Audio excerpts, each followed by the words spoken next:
But God chose what is foolish in the world to shame the wise. God chose what is weak.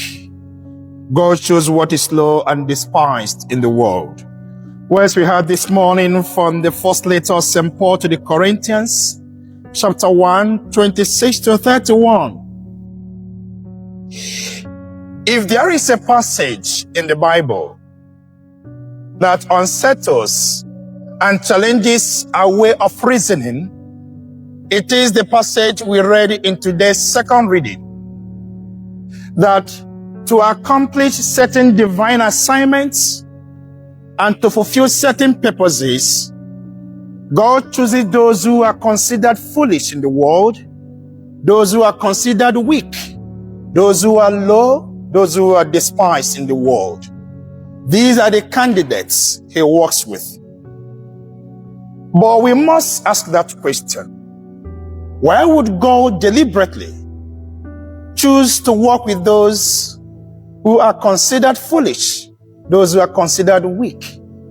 Because according to the normal standard and according to human logic, if you want to make good and informed decision, you must go for the best, so as to guarantee profit, success, efficiency, and also to have peace of mind, knowing that you have entrusted a particular assignment to the best, to those who are most qualified.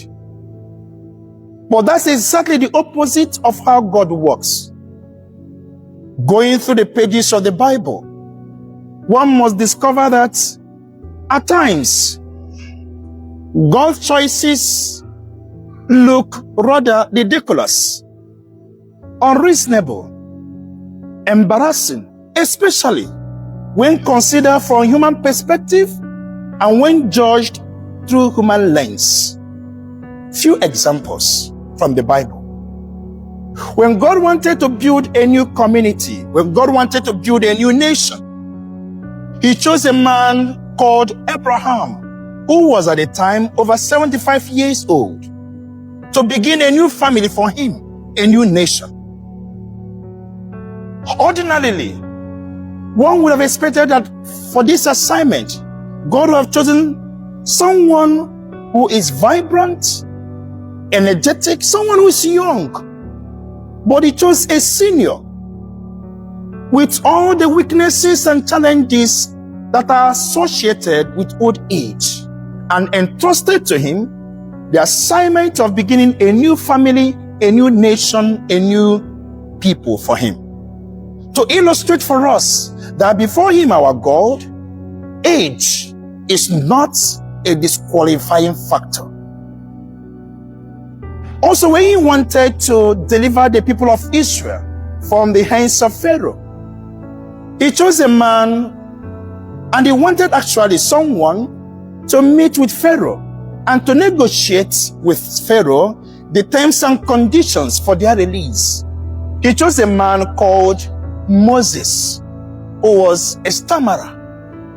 And when the choice was communicated to Moses, he immediately objected, saying to God, I am willing to do any other thing for you, but please do not send me to Pharaoh to negotiate, because I'm not eloquent, I'm not a good speaker, I've got speech impediments. And God, while insisting, said to him, I know you are a stammerer, but I have made my choice, and I'm happy to work with you regardless. Ordinarily, when you want to make a deal, a business deal, or any negotiation of any kind, when you want to debate, you want to argue, you want to have a discussion with someone, you usually will send your best speaker, someone who is eloquent, someone who is skilled in the art of speaking. Not someone who has speech disorder. God uses what is considered, those who are considered weak and foolish, for his mission. And also, when God wanted to give protection an accommodation to Israelite spies when they were moving from Egypt to the promised land. He chose a woman, a lady called Rahab, a prostitute, a very prominent one for that, and then instructed her to hide the spies in her room. Sorry to say, in the same room where she entertained her customers, in the same room where she does her business. Common reason would have imagined or argued Rahab wasn't the only woman in Jericho at the time. God would have chosen someone more decent for the same purpose.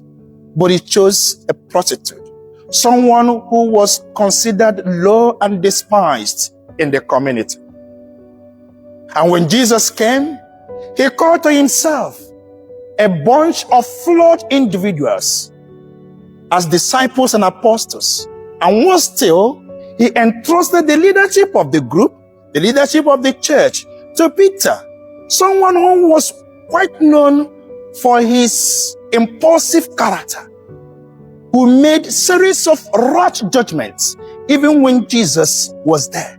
That was the man he chose and entrusted the leadership of his church to. Now, going through all the series of choices God had made in the Bible, especially for significant purposes, they do not make sense to us. But one thing is clear: there was no background check. There was no consideration of their nationality or who they were or their past or whatever they have done or the weaknesses they had. So let's go back to our lead question. Why would God deliberately choose those we consider foolish, weak, and those we have written off for an assignment? God does so because he never wants the credit or he never wants the glory, the result of that assignment to be attributed to human strength or to human ability. When God chooses the weak, the foolish, he doesn't want them to depend on their abilities and strength, rather to depend entirely on him for that assignment. For example, if God had chosen an eloquent speaker to negotiate with Pharaoh and not Moses, the stammerer, history would have attributed the result of that breakthrough, of that deliverance, to human eloquency and talent. Also, when God chooses the weak and the foolish for his assignment, he does so because he wants to communicate a message of hope to all of us, that regardless of your age, regardless of your condition, regardless of your past or whatever that's surrounding you, none of us is disqualified before God. None of us is outside God's radar. So, dear friends, this message is for all of us, but more for those of us who often struggle with low self-esteem, self-doubt, loss of self-confidence. People who feel that their worth is dependent on people's examination, people's evaluation. People who have been bullied because of how they look, because of how they appear, because of their background. People who feel that they are less valuable because of where they come from, or because of some inadequacies they have. People who question their worth because society has given them the opinion that they are not good enough. People who think that in the class of their mates, they are quite below. Those who consider themselves written off by the society. Those who think they are not worthy. My message is very simple. Whatever it is, or whatever who you think you are, or whatever you think you have done in the past, you are absolutely worthy. Worthy of life. Worthy of God's love and mercy. Worthy of being chosen for something great by God. In doing his choices or in making his choices, God doesn't ask us, how strong are you for this assignment?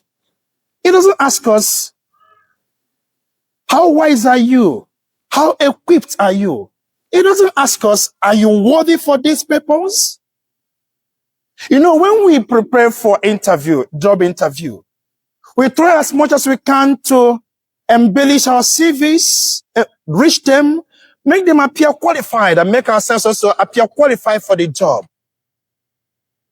We put a lot of past experiences, degrees, certificates, and anything that could make us appear qualified for the job and to be taken. These are good. But when God is making a choice, he only asks two questions. Only two questions. Number one, are you willing to walk with me? The second question is, do you believe that with me by your side, you can do this? Your answer to these questions determines the rest of the story. Your answer to these questions determines the rest of your history and your future. So, today, God says to us, I am choosing those people you have written off as foolish, those ones you have considered as being weak, the ones you have despised because of whatever. These are the people I've chosen in order to disappoint those who think they are strong, who think they are more qualified, those who bully others, thinking that because of what they possess, they are better off. Always remember that there are two questions that God will always pose to us. Are you willing to walk with me? Do you believe that with me by your side, you can do this? Whatever your answer, it's up to you.